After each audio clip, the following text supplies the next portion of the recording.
It didn't start with fire. It didn't start with soldiers or smoke. It started with a tax, a speech, a silence. Then came the headlines, the threats, the fear. Two of the world's biggest powers, the United States and China, locked in a war without bullets, but with battles just as real. This is not just a story about money. It's a story about people, about pride, about pain, about power, and what it costs. Welcome to Tariff Storm, the trade war you thought was political, but felt in your pocket and lived in your everyday life. Are you ready to hear what really happened? Let's begin. Chapter 1. The Call. It was a quiet spring morning, but the news broke loud. President Trump stood in front of the cameras, his face serious, his voice sharp. He looked straight ahead and said, "The ball is in China's court." The world froze for a moment. He wasn't smiling. He wasn't joking. He meant it. The United States, he said, was ready to talk. But only if China made the first move. Only if they came back to the table. Only if they were serious. The message wasn't just for Beijing. It was for everyone. For the American workers losing sleep. For the Chinese factories slowing down. For the markets bouncing like a rubber ball. Trump's words were a signal, a push, maybe even a dare. In Beijing, the silence was long. Then, soft voices behind closed doors, cold tea, hot tempers, a question hanging in the air. Why should we move first? Chinese officials remembered the past years, tariffs, threats, tension. They believed the U.S. started this war, and now they were being asked to fix it? That didn't sit well. If they want peace, one advisor whispered, they must walk toward it too. But peace didn't feel close. While leaders stood still, the world kept turning. In New York, a businessman stared at a screen full of red numbers. In Shanghai, a woman at the market saw the price of apples jump again. She frowned, looked at her phone. News of talks, but no action. Are they just playing games? She asked quietly. In a factory in Ohio, a father packed his last lunch before being laid off. "I thought this was just about politics," he said, "but it's not. It's about us." The waiting began. People listened for any change in tone, a single word that could open a door or slam it shut. The news channels repeated the same lines again and again. Will China respond? Will the U.S. lower tariffs? Is a deal even possible? And beneath it all, fear. Not fear of war with bombs and tanks, but war with numbers, with pride, with power. A war that touches your wallet, your job, your dinner table. In the quiet, something else grew. Hope. Some believed this call, this moment, could be the start of something better. Maybe a pause. Maybe a handshake. Maybe even peace. But for now, it was just a voice on a microphone, one leader's challenge, and one country's silence. The world was listening, still waiting, and the trade war was not over yet. Chapter 2. Tariff Escalation. April 9th, 2025. A cold, sharp day in Washington. President Trump stepped to the podium. Again. The cameras flashed. The world leaned in. Today, he said, we're raising tariffs on Chinese goods, 145%. His voice was calm. Too calm. But his message? Loud. This wasn't a warning. It was action. No more waiting. No more patience. Across the world, the numbers hit like thunder. 145%. Almost double. Almost brutal. Everything from electronics to furniture, now more expensive to bring into the U.S. Some cheered. This will protect American jobs, a factory worker said proudly.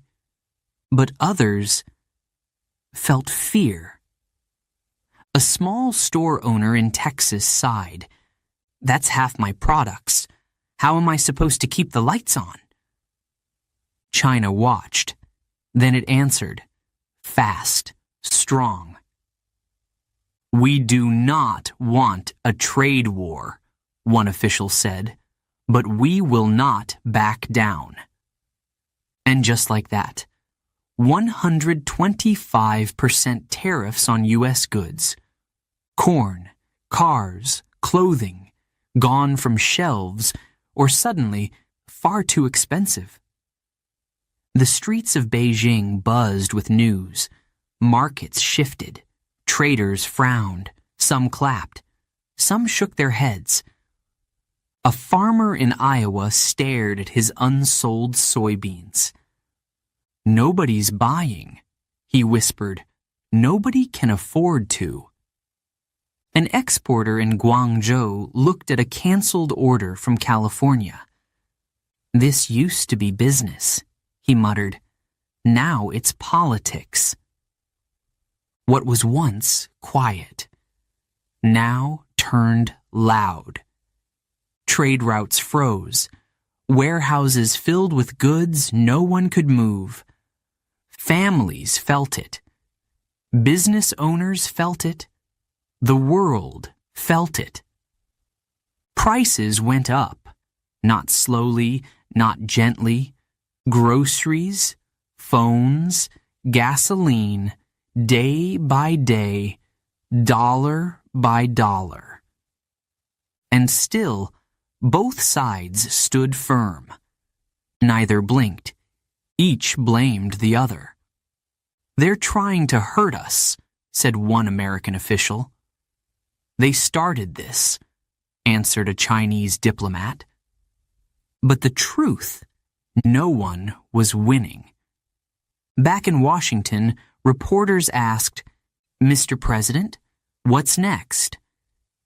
He looked at them, paused, and walked away.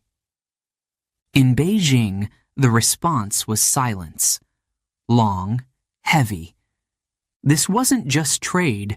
This was pride, power, control. And somewhere in between, in the middle of it all, were the people. The truck driver in Ohio, the waitress in Shenzhen, the student in Vancouver, all asking the same quiet question. How much more can we take? Because when two giants fight, it's the ground beneath them that shakes. Chapter 3. Online Uprising. It started with a single post, a photo, a flag, and 6 bold words. We don't need American products anymore. Then, everything exploded. On Weibo, on Douyin, on every Chinese screen. Voices rose. Not in fear, not in anger, in pride. Why should we buy from them? One comment asked. Let's support our own, said another. Photos of Starbucks cups in trash cans. Videos of people walking past McDonald's without stopping. Screenshots of canceled orders. A new kind of battle had begun. Not in factories or government offices, but online. Hashtags appeared like wildfire. This is China's attitude. Boycott America. Made in China. They spread fast, faster than news, faster than truth. Some posts were calm, some were loud, some were just jokes. But all of them carried weight. One woman filmed herself in front of a shopping mall. Look at all these American brands, she said, walking past Nike, Apple, KFC. Let them go. We have better now. A young man posted a photo of his phone. No more iPhone. Now he had a Huawei. Feels good, he wrote. Feels right. The energy online was powerful, emotional, unstoppable. It wasn't just about tariffs anymore. It was about dignity. It was about respect. People felt insulted by the U.S. tariffs. And this digital wave was their answer. Companies noticed. Fast. American brands in China saw numbers fall. Fewer customers. Fewer sales. They held emergency meetings. They changed ads. Some even tried to look less American.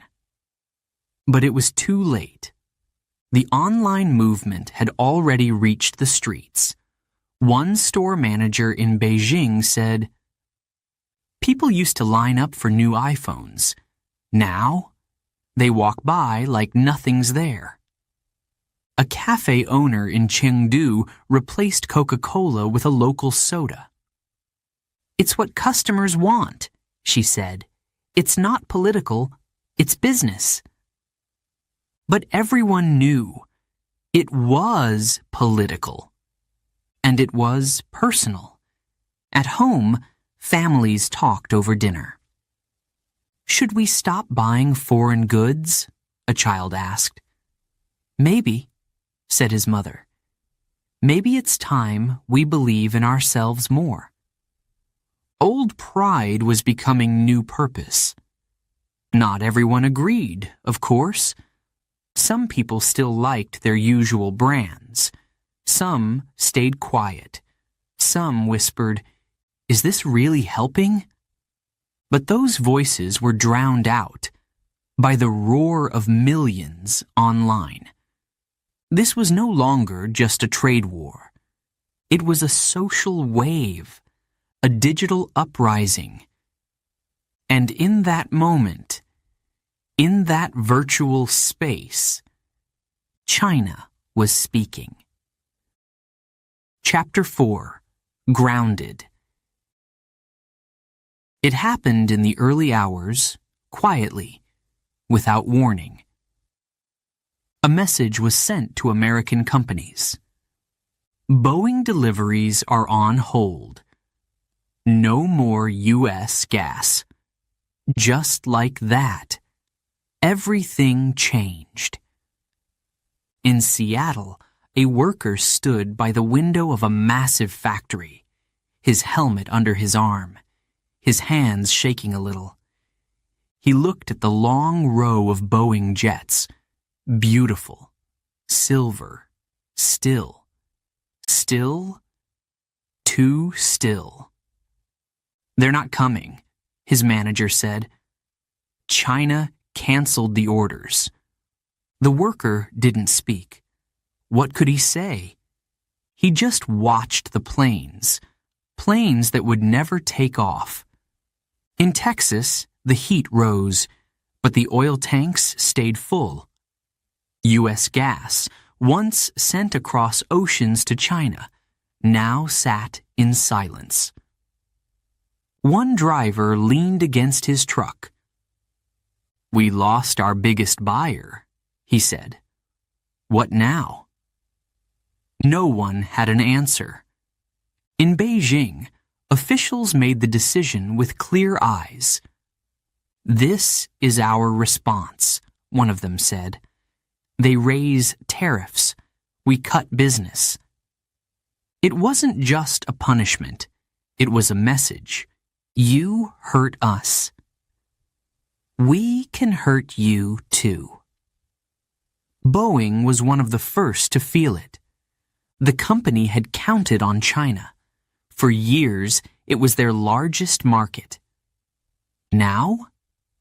Empty order books, paused production lines, and thousands of workers waiting, not knowing if tomorrow would be better or worse. "We built planes for the world," a technician said. "Now the world is closing the door." Gas producers felt the hit next. China used to take billions of dollars in U.S. gas. It was a steady business, reliable, profitable. But now, China turned to Russia, to the Middle East, to anyone but the U.S. Behind these moves was strategy, but also pride.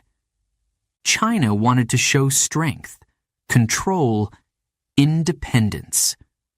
"We can fly without you. We can fuel our country without your gas." It was more than trade. It was about image. And in this fight, image meant everything.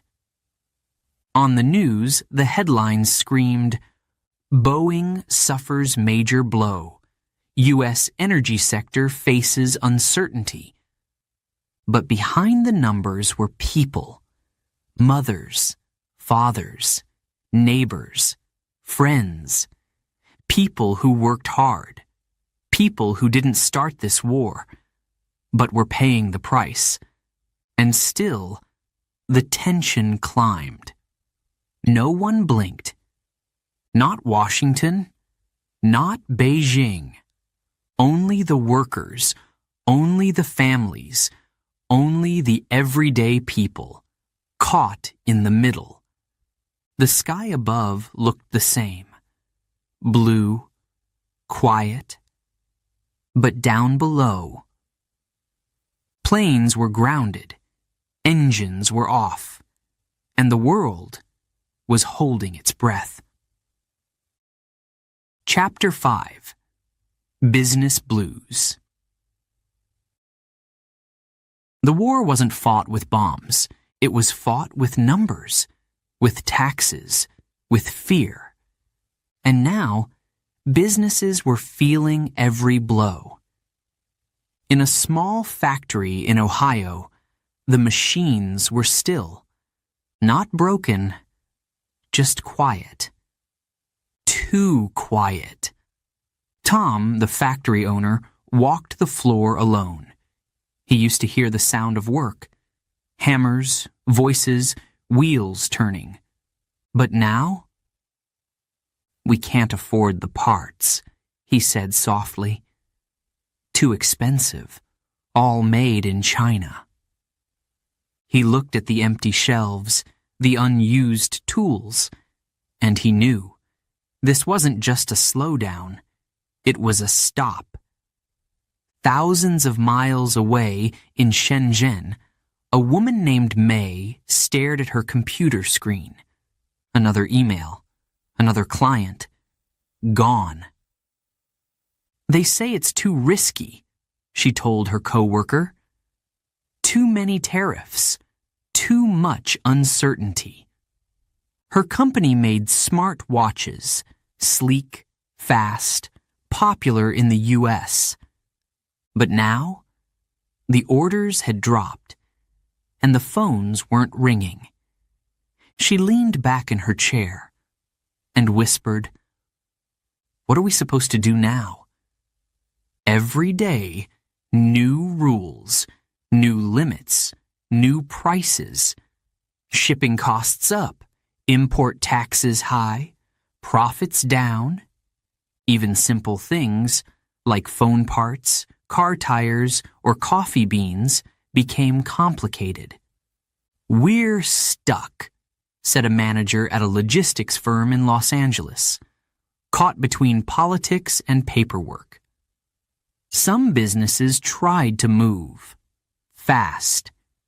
Factories relocated. Contracts were rewritten. Some even stopped selling overseas.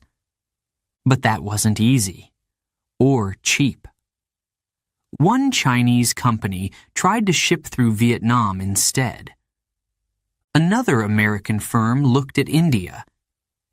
"It's like building a new life," one executive said, "but we liked the old one."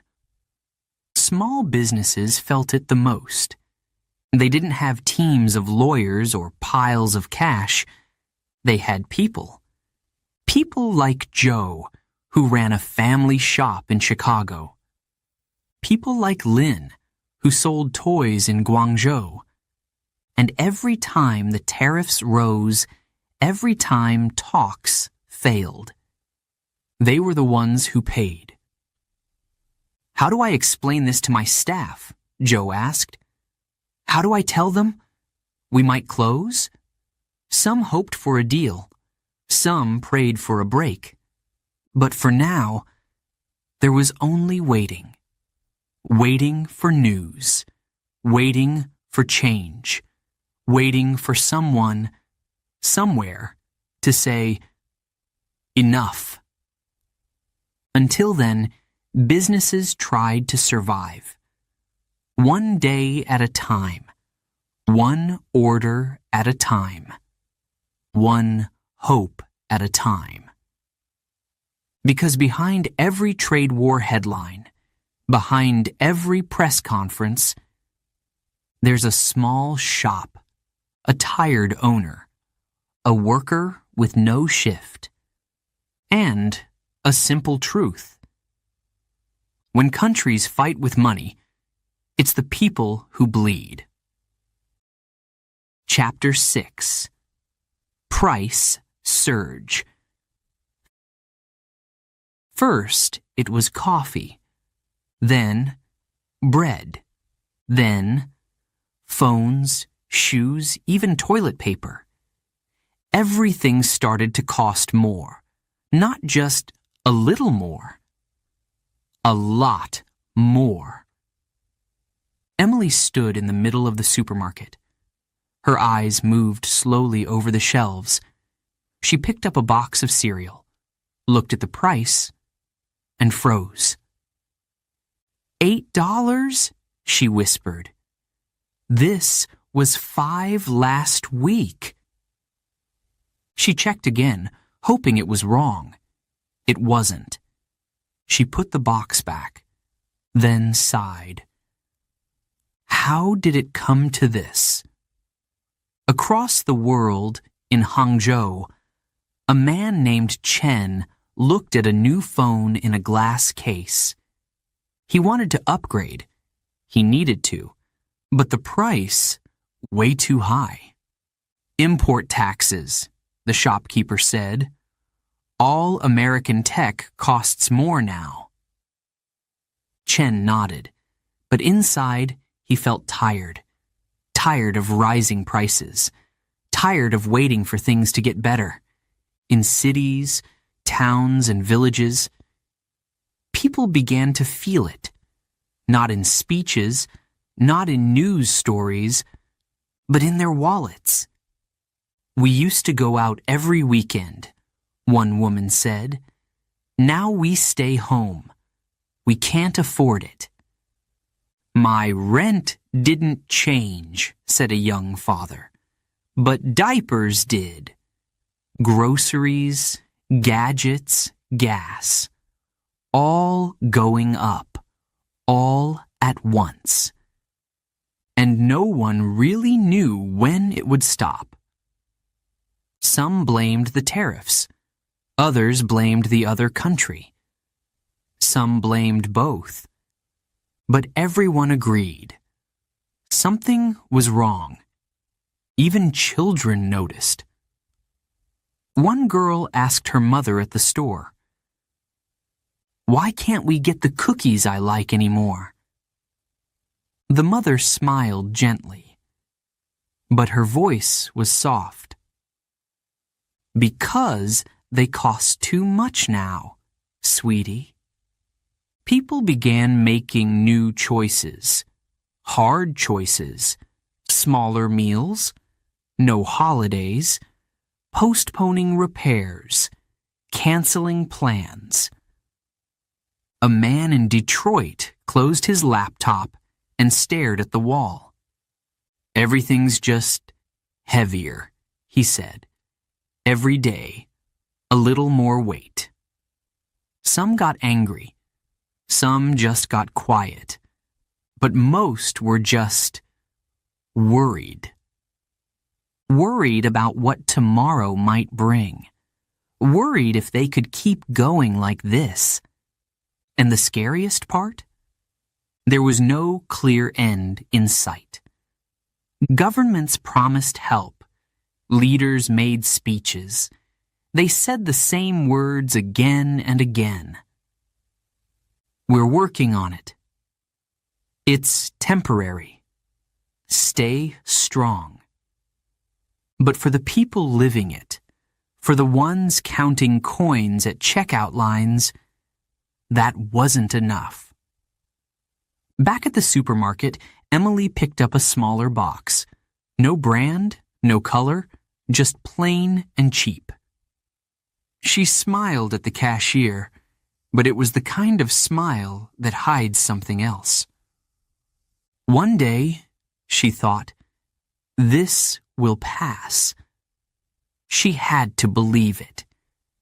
Because when everything gets more expensive, hope becomes the one thing no one can afford to lose. Chapter 7. Media Wars. The war was no longer just about goods, not just about money or machines. Now, it was a war of words.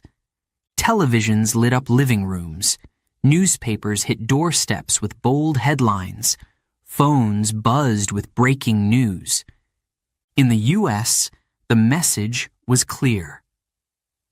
China is playing unfair. They are taking advantage of us. We must stand strong. In China, the message was just as loud. The U.S. is trying to bully us. We will never give in. China will rise. Every channel, every paper, every post told people how to feel, what to believe, who to blame, and most of all, who not to trust. In a kitchen in Michigan, a man named Rob sipped his coffee.